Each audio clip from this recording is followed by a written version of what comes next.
You'll recall last week here on the show, we were praising Slovakia for standing up against the tyranny of the WHO and the pandemic treaty. Well, if you're a pro-peace leader who stands up against the tyranny of the WEF or the WHO, you will be shot, you will be assassinated, or an attempted assassination on your life. That's exactly what just happened today to Robert Fico, the Prime Minister of Slovakia. There he is. On better days, Slovakia's Prime Minister, who's just been compared to Donald Trump, by the way. Anytime these guys get compared to Donald Trump, something bad seems to happen to them. They end up getting in trouble. Imran Khan, you name it, they end up getting shot. They get imprisoned. So maybe they want to hold off on calling people like he's like a Donald Trump.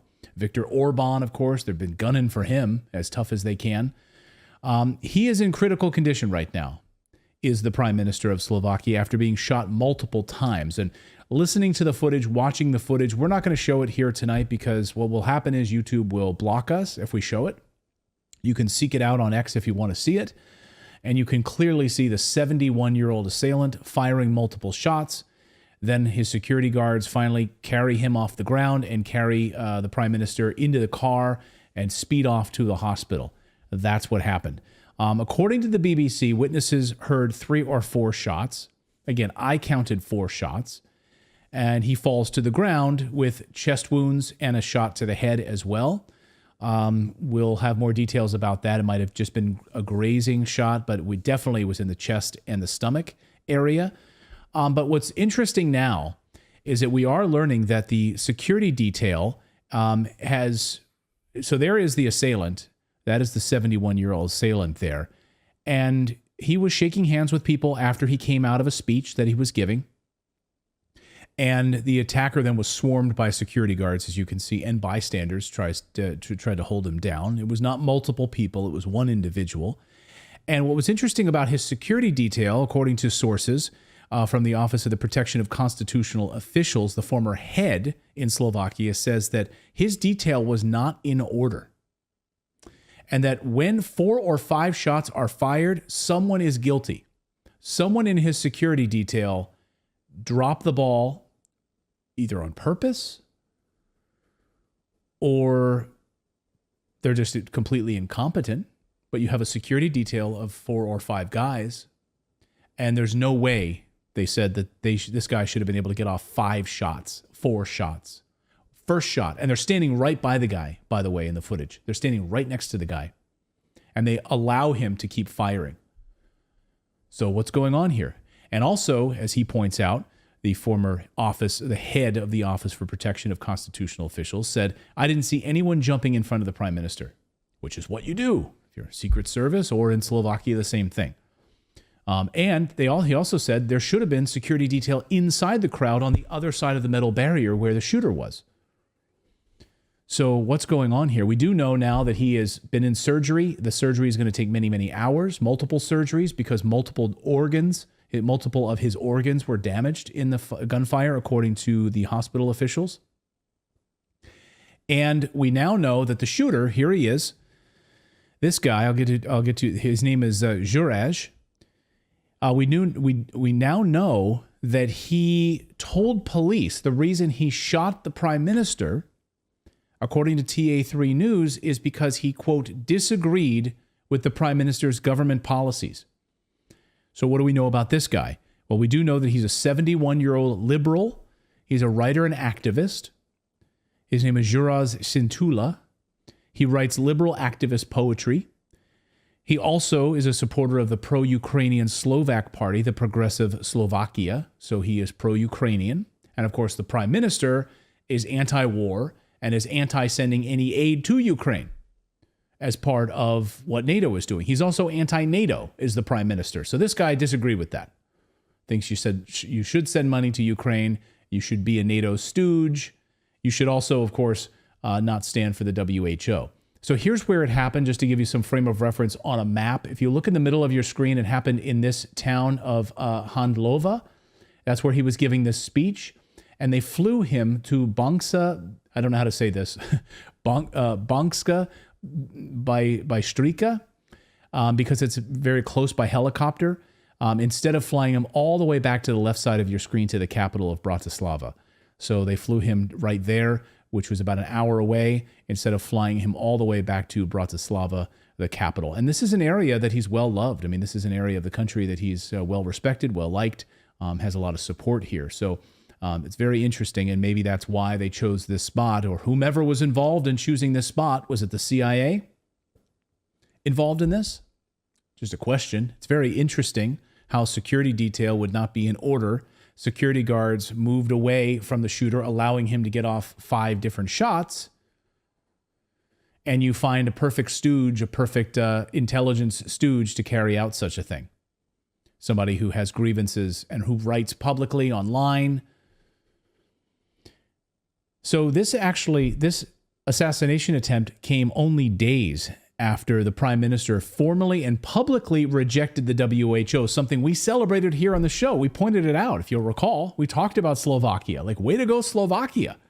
Way to go for standing up against the tyranny of the World Economic Forum and the World Health Organization, against the pandemic treaty. Here he was saying he would absolutely reject it. This was just 4 days ago. Ak mal niekto iný názor na očkovanie proti covidu, bol nebezpečný pre spoločnosť. Média otvorene písali, veď si to pamätáte, ja teraz citujem, že každý nezaočkovaný by mal kvíriť od bolesti ako prasa. Ba treba aj použiť silu, ak niekto odmieta politiku ihly. A dnes sa ukazuje, že náš slobodný pohľad na očkovanie a opatrenia vlády v boji proti covidu, hrubo porušujúce ľudské práva, bol správny a opodstatnený. Jedna štúdia za druhou potvrdzujú škandalózne dôsledky masívneho očkovania nepreskúšanými experimentálnymi vakcínami. Áno, potvrdzujem, ako predseda strany a potvrdzujem to aj ako predseda vlády, že podporím úsilie niektorých politikov novej vládnej koalície politicky zhodnotiť, čo to tu vláda v rokoch 2020 až 2021 vystrájala a pozrieť sa aj na finančnú stránku plošných, často úplne nezmyselných nákupov zdravotníckych pomôcok a vakcín.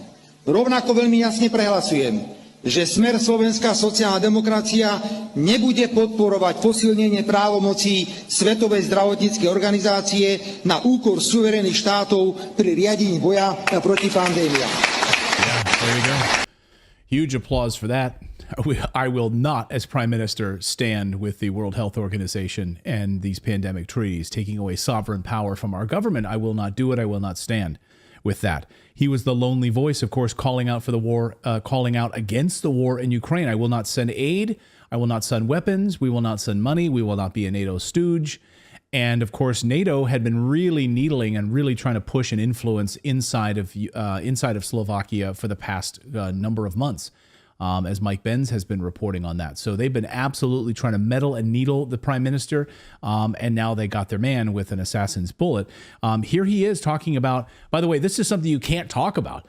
You cannot admit the truth about Russia. You cannot admit the truth about what has been happening in the genocide in the Donbass since 2014. You cannot admit that the CIA fomented a coup inside of Ukraine, and that is why we have a Western-backed puppet government in Ukraine. You can't do that. You can't talk about that openly. The CIA doesn't like when you do that. Well, here he was talking about how this war didn't start in 2022. This war started in 2014. Watch. Si myslím, že vojna na Ukrajine nezačala pred rokom, aj 2 mesiacmi, ale začala v roku 2014, keď ukrajinskí fašisti zabíjali občanov ruskej národnosti na Ukrajine. Mám na to názor iný. Ja som stále presvedčený, že Američania bojujú cez ukrajinských vojakov. V roku 2014 začalo Rusko útočiť na Donbas.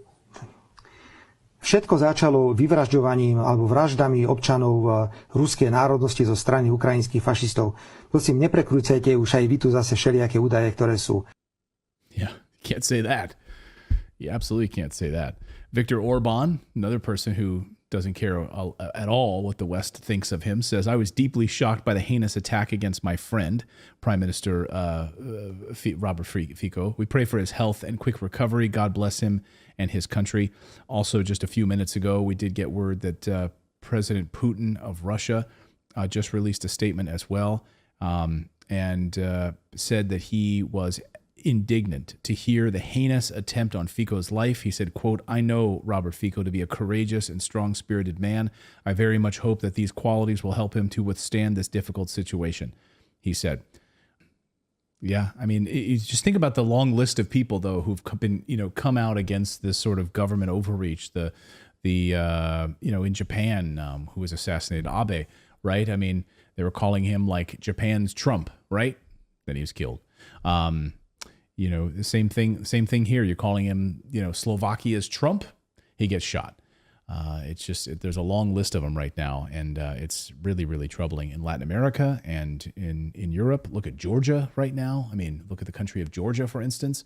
The White House is really not happy that Georgia is outlawing NGOs, non-governmental organizations. Imagine that, because coming up here in the show in just a few minutes, we're going to talk about NGOs and how they literally run the United States government. So Georgia is saying, no, we're outlawing them. We will have a government for the people. We're not going to have a government run by NGOs. And the White House is upset with them about that. They don't want that. And of course, that pushes them further away from NATO and all of that. So just a lot of moving pieces tonight, but just, again, a lot of fishiness around this. Do you guys think that this guy was a random lone shooter? He was just some guy in his apartment that was fed up with government policies? Or is it a little too convenient that the security detail was out of order and allowed this guy to get off 4 or 5 shots, and no one wrestled him to the ground until after those shots and after the prime minister was shot? And he happens to be pro-Ukrainian. He happens to be supporter. He happens to be a liberal activist. It's just all very convenient. But I don't believe in coincidences on this show. Let me know what your thoughts are on that.